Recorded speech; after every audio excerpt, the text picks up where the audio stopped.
del reino. Ahora bien, sabemos que no es el reino de Cristo, sino que es el reino, en definitiva, del anticristo. Ahora, muy interesante, Miguel, fíjate que la iglesia, ninguna iglesia católica, ningún cura habla en sus liturgias o en su misa sobre la venida de Jesús. Para los católicos, claro, eso de la venida de Jesús es un cuento. ¿Por qué? Porque es la iglesia la que va a instalar el reino. Entonces, ningún cura habla de la venida de Jesús. Y cuando si se le habla a un cura de la venida de Jesús, desata una sonrisa de burla. Pero qué casualidad. Qué casualidad, ¿verdad? Lo que vas a decir ahora, ¿no? En este mismo grupo de los G12, lo mismo. En la misma razón, me decía la familia esta, que dijo la familia cuando le dijeron a sus familiares que vinieron de Tennessee, le dijeron, entonces ¿ustedes qué piensan de la venida de Jesús? Si la venida del Señor está cerca. Y dice, hermano, la hicieron con una sonrisa, pero una sonrisa sarcástica. Y dijeron, la venida de Jesús, pero en una forma sarcástica.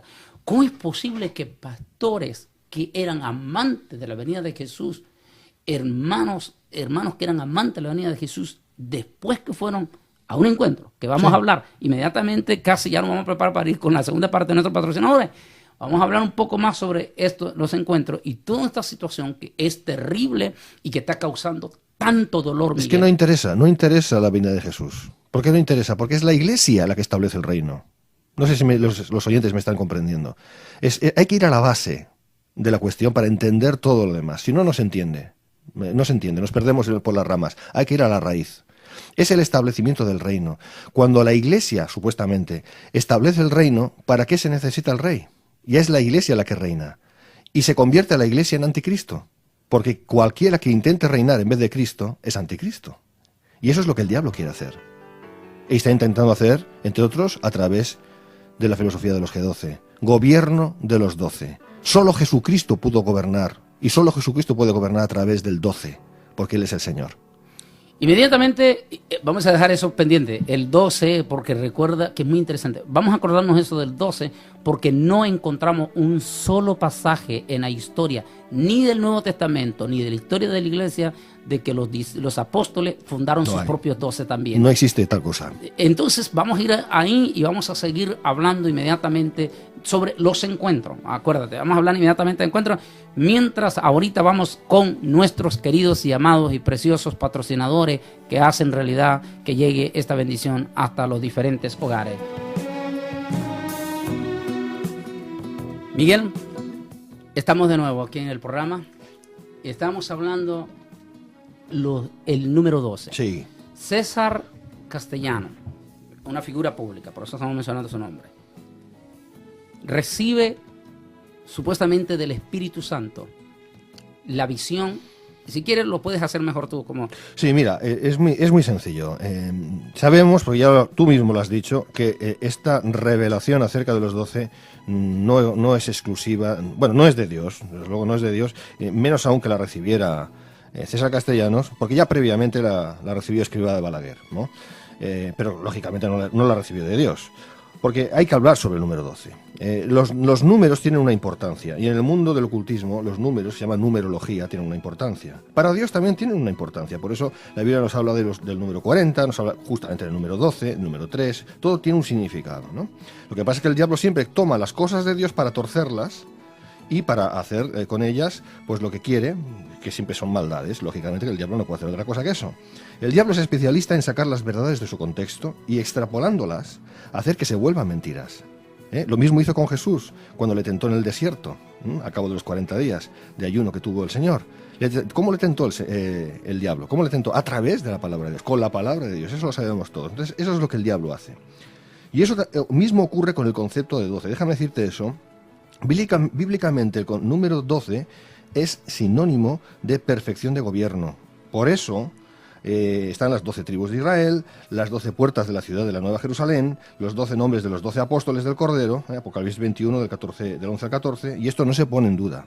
Pero el 12 como número de perfecto gobierno, escuchen bien esto que es muy importante, solo es atribuible a Dios.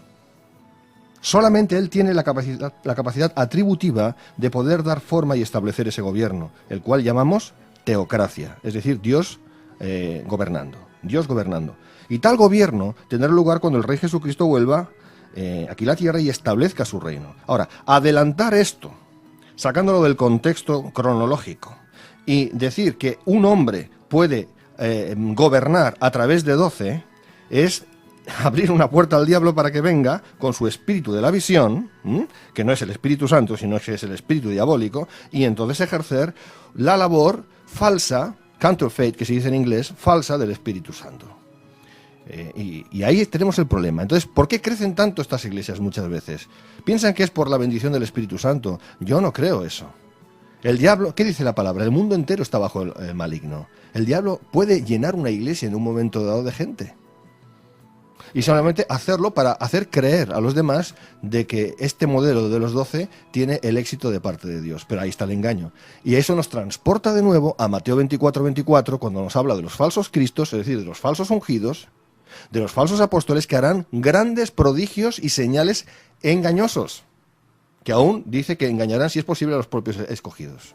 Y justamente, ¿ves? Nos lleva de nuevo, estamos de nuevo al cabo de la calle. Por lo tanto, el número 12, si yo me propongo gobernar a través de 12, a través de mi propia célula de 12, entendiendo como César Castellanos lo enseña, estoy equivocándome y estoy haciendo la labor no de Dios, sino la labor del enemigo. Yo no tengo que tener mis 12. El único que podía y debía tener sus 12 y tenía un sentido, y eso la Biblia lo enseña, fue el mismo Señor Jesucristo. Pero el Señor Jesucristo es Dios, nosotros somos hombres. Y es muy interesante, los apóstoles parecen que estaban completamente bien seguros en esta situación. Claro. Y encontramos que en ningún momento, ningún solo apóstol, no encontramos una historia, ni en el Nuevo Testamento, ni en la historia de la iglesia, no encontramos a ninguno de los padres de la iglesia primitiva, exactamente, nombrando a sus 12, 12 por 12 nombrando a sus 12.